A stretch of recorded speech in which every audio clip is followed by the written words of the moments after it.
বাংলাদেশ আওয়ামী লীগ হচ্ছে গণমানুষের দল, সাধারণ মানুষের দল। এই আমরা যারা বড় বড় নেতা, মন্ত্রী, এমপি, মিনিস্টার হয়ে সুটেড বিউটেড হয়ে থাকি, এরা কিন্তু আসলে আমরা আওয়ামী লীগের মূল প্রতিনিধি, মূল প্রতিনিধিত্ব করি না। বাংলাদেশ আওয়ামী লীগের প্রতিনিধিত্ব করে ওই যে 23 বঙ্গবন্ধু এভিনিউ এসে যারা জাতীয় পতাকা তুলেছে, ওই পীরগঞ্জে যারা পার্টি অফিস খুলেছে, ওই মুন্সিগঞ্জের যে খেটে খাওয়া আর রিক্সা চালকটি গিয়ে একটি উপজেলায় পার্টি অফিস খুলেছে, এরাই কিন্তু বাংলাদেশ আওয়ামী লীগের মূল প্রতিনিধিত্বকারী।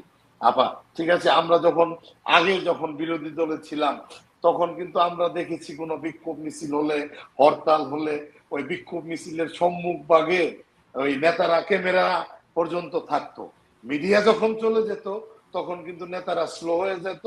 আর এই যে যারা আওয়ামী লীগের মূল প্রতিনিধিত্বকারী, খেটে খাওয়া মানুষ, শ্রমিক, কর্মকর্তা, কর্মচারী, ছাত্র, এরা কিন্তু এগিয়ে আসতো, আইন শৃঙ্খলা রক্ষাকারী বাহিনীর সাথে সংঘর্ষ হতো। তো এটা আসলে নতুন না, এটা অত্যন্ত পুরান জিনিস।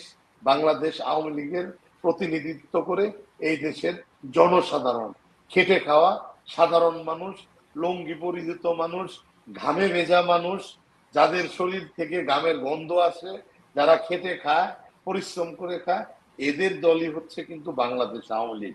এবং এদের নেতাই কিন্তু ছিলেন জাতির জনক বঙ্গবন্ধু শেখ মুজিবুর রহমান।